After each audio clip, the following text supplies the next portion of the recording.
അസ്സലാമു അലൈക്കും വറഹ്മത്തുള്ളാഹി തആല വബറകാതുഹു. ബിസ്മില്ലാ വൽഹംദുലില്ലാ വസ്സലാത്തു വസ്സലാമു അലാ റസൂലില്ലാ.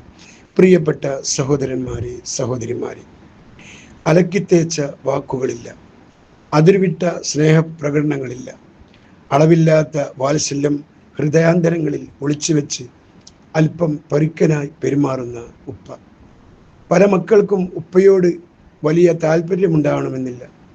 ആ ഉപ്പയുടെ മരണത്തോടെയാണ് പലരും അവിടുത്തെ മഹത്വം അറിയുന്നത്. തളർന്ന ശരീരവും കുഴിഞ്ഞ കണ്ണുകളും തഴമ്പിച്ച കൈകളും ആ വലിയ മനുഷ്യൻ സഹിച്ച സമാനതകളില്ലാത്ത കഷ്ടപ്പാടുകളുടെ സിമ്പലുകളാണ് സഹോദരന്മാർ. ആ ഉത്തരവാദിത്വം സ്വന്തം തലയിലേറ്റേണ്ടി വരുമ്പോഴാണ് അതിനിത്രയും ഭാരമുണ്ടായിരുന്നെന്ന് മക്കൾ തിരിച്ചറിയുന്നത്. പാതിരാത്രിയെ പകലാക്കുന്ന പ്രകാശദീപം അണയുമ്പോഴാണ് ഇരുട്ടിനിത്രയും തീവ്രത ഉണ്ടായിരുന്നെന്ന് നമുക്ക് ബോധ്യപ്പെടുന്നത്. തത്സമയം ഉപ്പയുടെ കാൽ കീഴിൽ വീണ് ക്ഷമാപണം നടത്തണമെന്ന് തോന്നും.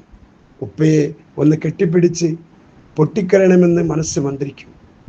കുറ്റബോധം കൊണ്ട് മനസ്സും ശരീരവും വീർപ്പ് മുട്ടാൻ തുടങ്ങും. കുറ്റബോധം ഒരു ബാധയെപ്പോലെ വിടാതെ പിന്തുടർന്നുകൊണ്ടേയിരിക്കും. ഓർക്കുക, നഷ്ടപ്പെട്ട ശേഷം വിലപിക്കുന്നത് വെറുതെയാണ് സഹോദരങ്ങളെ. അങ്ങ് പള്ളിപ്പറമ്പിൽ അന്തിവിശ്രമം കൊള്ളുന്ന ഉപ്പയുടെ ചാരിയെത്തി ആ മീസാൻ കല്ലുകളിൽ മുഖം ചേർത്ത് വെച്ച് ക്ഷമാപണം നടത്തി വിലപിക്കുന്നതിന് പകരം ജീവിതകാലത്ത് ഉപ്പയെ നമുക്ക് ചേർത്ത് പിടിക്കാനാവണം. മരണത്തിന് പിടികൊടുക്കും മുമ്പ് പൊന്നുപ്പയുടെ മനസ്സ് കുളിരഴിപ്പിക്കണം സഹോദരങ്ങളെ. സ്വന്തം മക്കളിൽ നിന്ന് ഗുണം പ്രതീക്ഷിക്കുന്നവർ മാതാപിതാക്കളെ പരിചരിക്കട്ടെ എന്ന് വിശ്വാസങ്ങൾ പറയുന്നു. നിങ്ങളുടെ മാതാപിതാക്കൾക്ക് നിങ്ങൾ ഗുണം ചെയ്യുക, എങ്കിൽ നിങ്ങളുടെ മക്കൾ നിങ്ങൾക്കും ഗുണം ചെയ്യും. ഏതു തെറ്റിൻ്റെ ശിക്ഷയും പരലോകത്തേക്ക് മാറ്റിവെക്കപ്പെടുമത്രേ. പക്ഷേ മാതാപിതാക്കളെ വേദനിപ്പിച്ചതിൻ്റെ ശിക്ഷ ഈ ലോകത്ത് നിന്ന് തന്നെ നമുക്ക് ലഭിക്കും, തീർച്ച. അള്ളാഹു കാത്തിരക്ഷിക്കുമാറാവട്ടെ.